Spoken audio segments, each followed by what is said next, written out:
let's see here.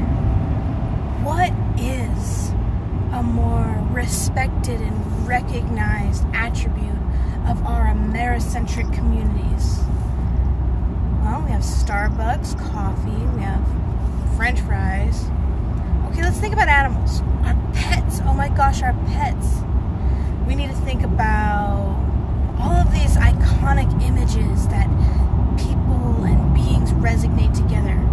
What identifiable animal and attribute that are so amazing to our Americentric society? Let's see. We have the profound eagle, but we don't see that many eagles anymore because they're not around. Alright, let's think. What do we see very common? We see miniature dogs. Oh, but miniature dogs are little. Ooh, prestigious dogs. Ooh, what about the canine elite? What about those of our warriors and our soldiers? Let's talk about the German Shepherd. What other things? Cats, they're cute. Alright, German Shepherd. German Shepherd is an animal and a presence and a being that's very acknowledged and recognized by Americentric community. As an indigenous person, as I see those amazing American beings, we will honor you by building our next building and calling it German Shepherd. To honor you. But we're not going to have any German Shepherds around. We're not going to give you any backstory of why the German Shepherd was elite. Not going to acknowledge anyone who's ever trained German Shepherds, even though they're really hard to find and, they're not as around as much. And you know what? I just don't think they exist. But we found it. We found that information in the archives that acknowledged the American people loved and cherished the canine, and they loved and cherished that honorable best friend. So out of tribute for the American people, we honor you by acknowledging our word, the word of our building, as German Shepherd. What else? Oh, that's it. We're reaping the profits and the benefits. We're doing some great things. We're getting acknowledged for all of these great things. And we're getting acknowledged. Oh my gosh, we got so many props for saying German Shepherd. Oh my gosh, it's amazing. You guys don't even know how much we get for that.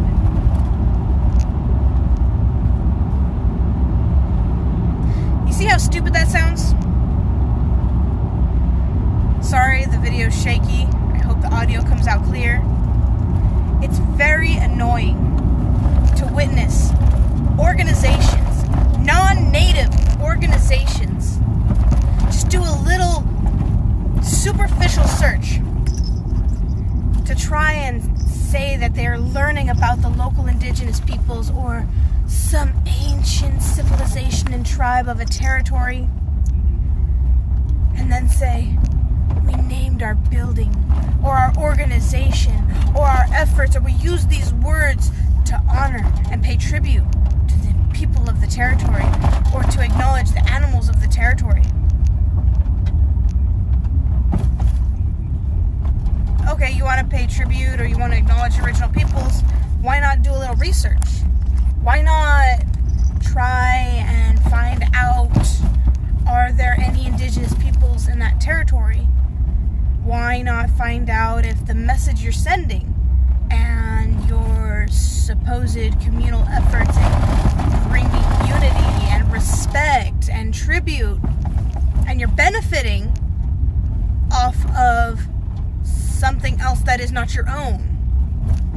Maybe you should do a little research to see how your efforts can truly help and benefit our communities and environments.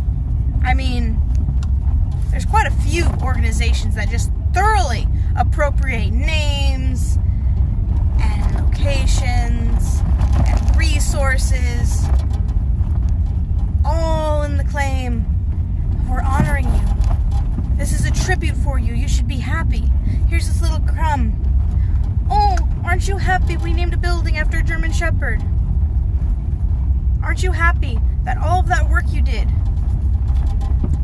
a person, Muhammad Ali, or this person over here, all these people that you have no affiliation with, nor you even acknowledge exist, and you just take.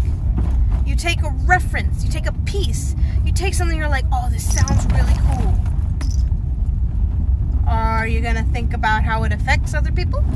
Are you going to think about, oh, there might be a rich, diverse, unique culture behind this word that I'm attracted to, and in my effort to honor and pay tribute, maybe I should look into, is it okay if I use this? Does this come off as insensitive? What does this really do? Is it just for self-gain? Is it for notoriety? Is it for the facade of I'm actually doing something when I'm not? These are things that come up that I was just literally triggered by every time I hear about these organizations with these indigenous words. And then you find out they don't even have an indigenous person on staff. And then you find out they have nothing else to do with indigenous people, indigenous language, indigenous efforts whatsoever, besides that word and a sentence saying, we pay tribute.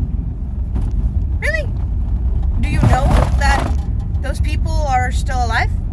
Do you know that there are people constantly fighting and making an effort to honor truth and history, to acknowledge the original crimes against indigenous peoples, to bring awareness to all of the current issues, as well as the past issues that are still being disregarded and swept under the rug because that part of American history is too much. Oh my gosh, it's atrocious, the things that happened to the Native Americans. Hello! There are Native Americans still here, still present.